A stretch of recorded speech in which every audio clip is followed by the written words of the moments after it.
Otak kita nggak bisa menerima data yang conflicting. Pemimpin tapi kok nggak jadi teladan. Orang tua tapi sikapnya lebih mirip diktator. Pasangan yang seharusnya saling mencintai, saling melindungi, tapi justru jadi saling tikam dengan perkataannya, dengan sikapnya yang suka selingkuh. Data yang conflicting ini bikin otak kita itu bingung, kok bisa gini ya. Nah, life calling itu juga sebetulnya sama. Life calling itu ada status, ada proses, dan sepertinya ini yang nggak dipahami oleh Petrus. Kalau kita lihat di Matius pasal 16 ayat 21 sampai 24, di perikop sebelumnya Petrus mendapatkan hikmat dari Tuhan bahwa Yesus itu Mesias, juru selamat. Petrus paham tentang status dari life calling-nya Yesus. Tapi beberapa ayat persis setelah pengakuan itu, Yesus mulai bilang begini, dia harus pergi ke Yerusalem mengalami banyak penderitaan dari pemimpin-pemimpin, imam-imam kepala, dan guru-guru agama. Dia akan dibunuh, tapi pada hari ketiga, dia akan bangkit. Ini nggak make sense di dalam benaknya Petrus. Kalau Mesias harusnya nanti menang, bahkan membawa bangsa Israel menang dari penjajahan Roma. Tapi kenapa sekarang kok jadinya malah mati, malah menderita, malah dikecam, diburu oleh pemimpin agamanya sendiri? Antara status dengan prosesnya nggak make sense. Nah, di sini sebetulnya kita bisa melihat bahwa reaksi Petrus itu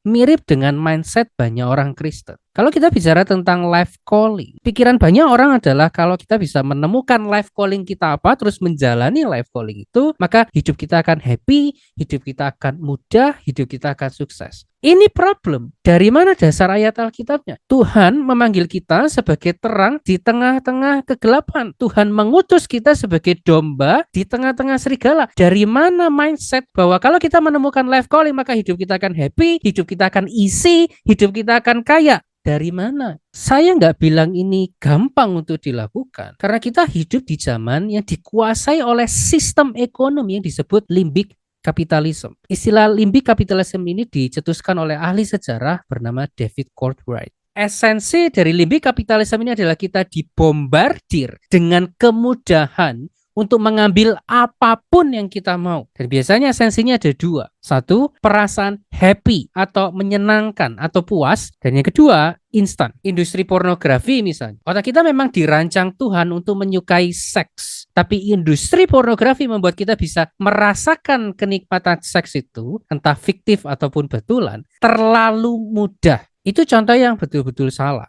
Ada contoh yang secara esensi nggak salah. Misalnya fast food, gorengan. Kita tahu nutrisinya itu hampir nggak ada. Tapi itu kan menyenangkan. Karena badan kita diciptakan Tuhan memang untuk menyukai hal-hal seperti itu. Movie on demand dan media sosial membuat kita merasa bisa mengakses entertainment sebelum kita bekerja keras. Di zaman dulu, kita harus bekerja keras sebelum kita mendapatkan entertainment. Makanya sebetulnya wajar kalau kita punya mindset bahwa life calling itu seharusnya bikin kita happy, seharusnya bikin hidup kita terasa easy, dan bahkan kalau bisa kaya sekalian. Saya merasa secara neuroscience dan psikologi, peperangan ini juga yang dialami oleh Yesus. Buat Yesus secara manusia, menderita mati di atas kayu salib, itu nggak ada happy-nya, nggak ada isinya. Makanya waktu Petrus bilang, Yesus, kamu tidak akan mungkin gitulah. Yesus merasa itu bukan hanya dari Petrus, tapi dari bisikan iblis yang berusaha menggoda Yesus supaya tidak menjalani life calling-nya. Ingat sekali lagi, life calling itu ada status dan ada prosesnya. Statusnya oke lah sebagai Mesias, tapi iblis berusaha membuat Yesus tidak menjalani prosesnya sebagai Mesias. Jadi terkait life calling kita sebagai orang Kristen, sebaiknya kita sering-sering mengingat apa yang Yesus katakan. Yesus bilang di ayat 24, orang yang mau mengikut aku, itu life calling kita, harus melupakan kepentingannya sendiri, memikul salibnya dan terus mengikut aku. Itu prosesnya. Sekali lagi, life calling kita sebagai garam dunia, sebagai terang dunia, sebagai domba yang ditusuk ke tengah-tengah serigala, ini prosesnya. Orang yang mau mengikut aku harus melupakan kepentingannya sendiri, memikul salibnya dan terus mengikuti aku.